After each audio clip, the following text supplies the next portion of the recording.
Assalamualaikum, kami daripada Kumpulan 5 akan membentangkan tentang Yayasan Wakaf Malaysia.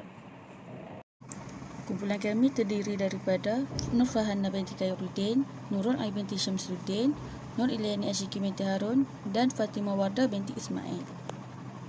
Assalamualaikum warahmatullahi wabarakatuh.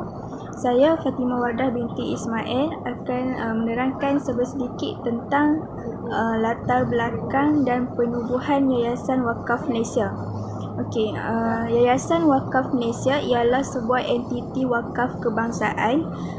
Ianya telah ditubuhkan dengan rasminya pada 23 Julai tahun 2008 di bawah Akta Pemegang Amanah Pemerbadanan 1952 oleh Jabatan Wakaf, Zakat dan Haji. Pengerusi Lembaga Pemegang Amanah Board of Trustees Yayasan Wakaf Malaysia ialah Yang Berhormat Perdana Menteri di Jabatan Perdana Menteri Portfolio Agama. Manakala naib pengerusi ialah Ketua Pengarah Jabatan Wakaf, Zakat dan Haji. Ahli-ahli lembaga pemegang amanah yang lain terdiri daripada wakil Majlis Agama Islam Negeri-Negeri. Seorang wakil dari Kementerian Kewangan, seorang wakil dari Kementerian Hal Ehwal Ekonomi dan 3 orang wakil daripada sektor korporat. Sejarah penubuhan Yayasan Wakaf Malaysia. Pada 25 Mac 2006, Mesyuarat Jawatan Kuasa Baitumal Kebangsaan JPBK yang telah diadakan di Kuala Terengganu telah bersetuju agar satu entiti kebangsaan bagi menguruskan hal ehwal wakaf itu diwujudkan. Pada 16 Julai tahun 2007, Kerajaan Malaysia di bawah kepimpinan Yang Amat Berhormat Perdana Menteri iaitu Datuk Seri Abdullah Haji Ahmad Badawi pada ketika itu telah bersetuju agar satu entiti wakaf peringkat kebangsaan diwujudkan dengan segera bagi menyelesaikan masalah pembangunan harta wakaf di negara ini. Pada 14 Februari 2008, Yayasan Wakaf Malaysia dilancarkan oleh mantan Menteri di Jabatan Perdana Menteri di Putrajaya International Convention Centre (PICC). Yayasan Wakaf Malaysia dipengerusikan oleh Yang Berhormat Datuk Seri Dr. Ahmad Zahid Hamidi, Menteri di Jabatan Perdana Menteri dan dianggotai oleh 18 orang ahli lembaga pemegang amanah yang terdiri dari pegawai kerajaan, pegawai Majlis Agama Islam Negeri MAIN dan ahli korporat. Pada 1 Jun 2008, Ketua Pegawai Eksekutif dilantik untuk mengetuai operasi Yayasan Wakaf Malaysia. Pada 25 Jun 2008, Mesyuarat Ahli Lembaga Pemegang Amanah Bilangan 1/2008 telah diadakan di Jauhar. Ahli mesyuarat telah bersetuju dengan pelaksanaan skim wakaf tunai. Pada 23 Julai 2008, Yayasan Wakaf Malaysia telah didaftarkan di bawah Akta Pemegang Amanah Pemerbadanan 1952, Akta 258. Pada 5 Januari 2009, telah memperolehi kod potongan gaji kaki tangan awam persekutuan nombor kod 4474 daripada Jabatan Akaunten Negara. Penubuhan Yayasan Wakaf Malaysia ini bertujuan bagi membentuk satu badan nasional bagi menyatukan dan mengembleng sumber-sumber wakaf. Penubuhan selaku pemegang amanah tunggal harta wakaf di peringkat negara. Saya Nur Ilyani Asyiki binti Harun. Saya akan menerangkan tentang visi dan misi Yayasan Wakaf di Malaysia. Visi Yayasan Wakaf di Malaysia ialah menjadi peneraju di dalam pembangunan di Yayasan Wakaf Malaysia. Yang pula ialah menggunakan mekanisme wakaf selari dengan maqasid syariah yang berhasilannya memberi manfaat untuk ummah sejagat. Terusnya menjadi pengasas dalam pembangunan wakaf, akan menjadi rujukan di seluruh dunia dan memaksimalkan pembangunan hartanah wakaf yang sedia ada. serta meminimalkan hartanah wakaf yang tidak digunakan. Objektif Yayasan Wakaf Malaysia. Yang pertama, membangun dan memajukan harta wakaf di seluruh negara melalui jalinan kerjasama MAIN selaku pemegang amanah tunggal wakaf. Yang kedua, membangun dan memajukan harta wakaf dan harta umat Islam bagi tujuan khairat dan amal jariah melalui pembangunan ekonomi, pendidikan, sosial dan kebajikan umat Islam. Yang ketiga, melalui kaedah-kaedah kontemporari, terkini dan inovatif bagi memaksimumkan manfaat wakaf. Yang keempat pula, menangani masalah ketidaksamaan sosioekonomi di kalangan umat Islam secara progresif dan produktif, khususnya bagi mengurangkan jurang kemiskinan dan menyempurnakan amanah pewakaf. Fungsi Yayasan Wakaf Malaysia ada 5. Yang pertama ialah mengumpul dana wakaf, iaitu melaksanakan program-program bagi mengisi dana kumpulan wang amanah yayasan untuk dijadikan sebagai modal ekonomi umat Islam.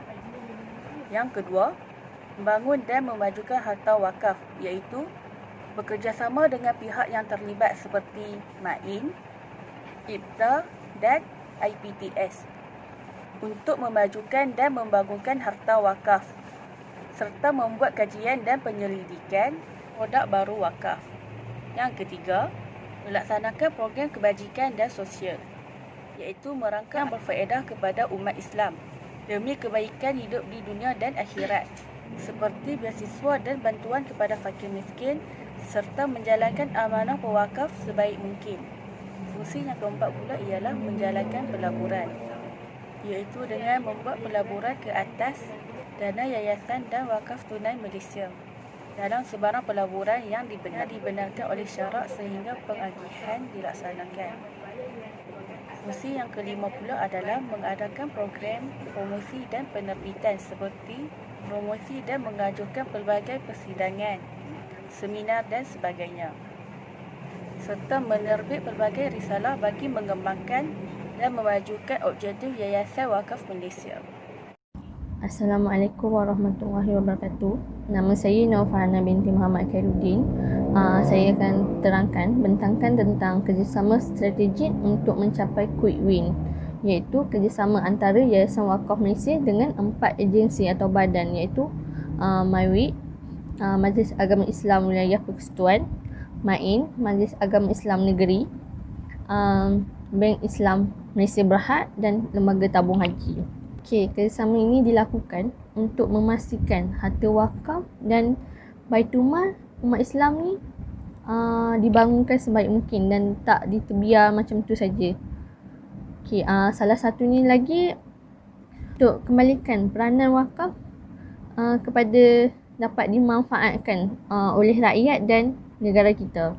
Ia juga adalah untuk mendapatkan wakaf wang tunai itu berskala lebih besar agar banyak program dapat dilaksanakan. Contohnya membangunkan pusat tahfiz, masjid, memberi sumbangan kepada asnaf dan sebagainya. Kalau kita tengok pada slide, iaitu MAWIC, Majlis Agama Islam Wilayah Persekutuan, ini lebih membangunkan institusi pendidikan dan juga pusat-pusat kesihatan untuk dimanfaatkan di atas tanah wakaf yang tak digunakan. Dan MAWIC dan telah bekerjasama dengan Lembaga Tabung Haji membangunkan sebuah bangunan setinggi 34 tingkat untuk disewakan, dan penyewa pertama ialah Bank Islam Malaysia Berhad. Kos pembangunan tersebut adalah 151 juta. Tapi bila disewakan, duit sewaan tu boleh dimanfaatkan lagi. Boleh digunakan kepada pembangunan lain. Contohnya seperti pembangunan masjid, pulihkan masjid, memberi bantuan kepada asnaf dan sebagainya. Kalau kita tengok MAIN, Majlis Agama Islam Negeri, dia menjalankan kerjasama 3 penjuru, iaitu MAIN sendiri, Jauhar dan Yayasan Wakaf Malaysia. iaitu memastikan gerak kerja pembangunan wakaf dijalankan secara baik, secara efisien dan produktif. MAIN dan Yayasan Wakaf Malaysia juga turut bekerjasama dalam wakaf ekonomi dalam usaha memperkasakan dan meningkatkan sosioekonomi umat Islam di seluruh negara. Jadi manfaat daripada faktor ni akan membuka peluang pekerjaan kepada umat Islam terutamanya, dan sekaligus dapat meningkatkan ekonomi umat Islam. Okey, seterusnya Yayasan Wakaf Malaysia bekerjasama dengan RHB Islamic Bank untuk memperkasakan Yayasan Wakaf Malaysia ni, antara bank Islam yang turut bekerjasama dengan Yayasan Wakaf Malaysia. Salah satunya lain CIMB Islamic Bank turut bekerjasama dengan Yayasan Wakaf Malaysia, iaitu memperkenalkan fasiliti pewakafan perbankan secara tunai atas talian melalui CIMB Clicks.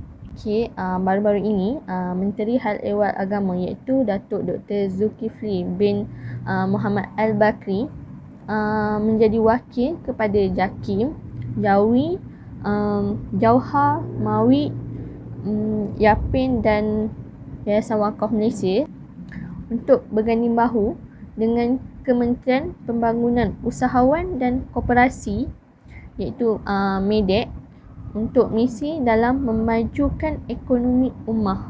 Okey, kerjasama ini adalah memfokuskan kepada inisiatif untuk memajukan masjid dari segi perniagaan berlandaskan syariah, iaitu seperti adanya koperasi masjid, aset wakaf dan membangunkan usahawan asnaf dekat negara kita. Okey, seterusnya saya akan terangkan tentang aktiviti Yayasan Wakaf Malaysia. Kalau tengok pada slide bawah tu ialah tarikh yang lepas, iaitu 2017. Antara salah satu aktiviti yang dilakukan oleh Yayasan Wakaf Malaysia pada 9 hingga 10 Julai 2017 iaitu program sumbang mesra wakaf prihatin untuk kembara sahur khidmat bantu di rumah. Okey, program ni ialah anjuran Yayasan Wakaf Malaysia bersama kerjasama sukarelawan masyarakat, pejabat khidmat masyarakat daerah Subang Jaya. Okey, program ni dilakukan ketika waktu malam di bulan puasa, bulan Ramadan. Sumbangan yang dilakukan pada pukul 11 hingga pukul 4.30 pagi. Seterusnya 25 Disember 2017 iaitu program ataupun taklimat prihatin sempena program bersama santuni masyarakat. Program ni anjuran Yayasan Wakaf Malaysia di bawah Jauhar iaitu Jabatan Wakaf, Zakat dan Haji bersama MAIK, Majlis Agama Islam Negeri Kedah, Yapin iaitu Yayasan Pembangunan Ekonomi Islam Malaysia dan Bank Islam Malaysia. Program ni adalah santuni masyarakat. Program yang dilakukan di Pondok Cegar, Pendang, Kedah untuk bersama masyarakat pada 10 Julai 2020 iaitu tahun sekarang, tahun terkini.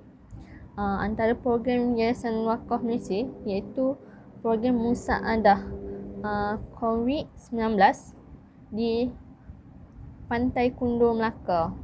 Okey, program ni memberi sumbangan kepada golongan asnaf terutamanya yang terkandas akibat wabak COVID-19 ni. Okey, seramai 50 orang menerima bantuan atau sumbangan yang diberikan oleh Yayasan Wakaf Malaysia dengan kerjasama Jauhar,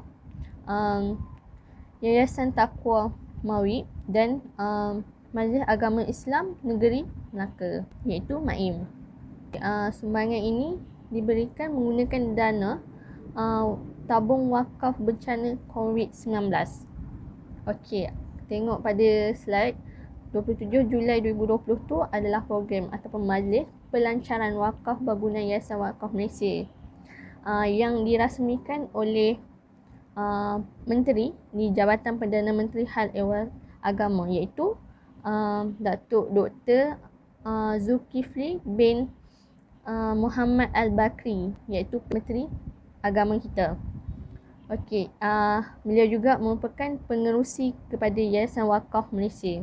Okey, beliau melancarkan sijil Yayasan Wakaf Malaysia ini pada tarikh menyambut ulang tahun Yayasan Wakaf Malaysia yang ke-12 ditubuhkanlah. Okey, itu saja daripada saya. Sekian, terima kasih. Saya Nurul Aimi Jansuddin. Seterusnya ialah maklumat integriti Yayasan Wakaf Malaysia. Berikut ialah sumber dan penggunaan dana.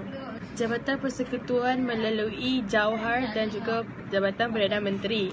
Penggunaannya ialah emolumen kaki tangan, belanja operasi dan program promosi Yayasan Wakaf Malaysia, pembangunan projek kecil berimpak besar. Seterusnya dana tanggungjawab sosial korporat CSR daripada syarikat-syarikat korporat layak mendapat pengecualian cukai. Penggunaannya program sosialis dan budayaan wakaf. Seterusnya, wakaf tunai Malaysia yang diperolehi melalui potongan gaji, FPX melalui sistem wakaf tunai Malaysia, Yayasan Wakaf Malaysia, one-off individu kaunter Yayasan Wakaf Malaysia, kaunter bank dan pos, one-off daripada syarikat korporat dan juga layak mendapat pengecualian cukai. Penggunaannya ialah ditukarkan kepada harta kekal setelah dana pembangun cukup disalurkan kepada Majlis Agama Islam Negeri yang berkaitan untuk dimanfaatkan di negeri-negeri dengan kerjasama Yayasan Wakaf Malaysia. Dana pokok dilaburkan dalam Institut Perbankan Islam sama ada daripada harta kekal atau hasil pelaburan digunakan bagi tujuan kebajikan ummah. Seterusnya ialah tadbir urus.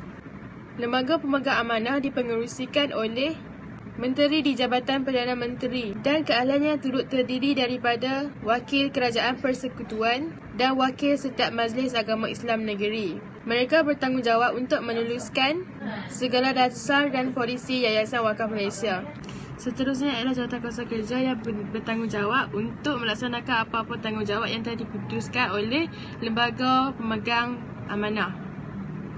Terdapat 4 jawatan iaitu Jawatan Kuasa Penasihat Syariah, Jawatan Kuasa Pelaburan dan Kewangan, Jawatan Kuasa Pengurusan dan Jawatan Kuasa Audit.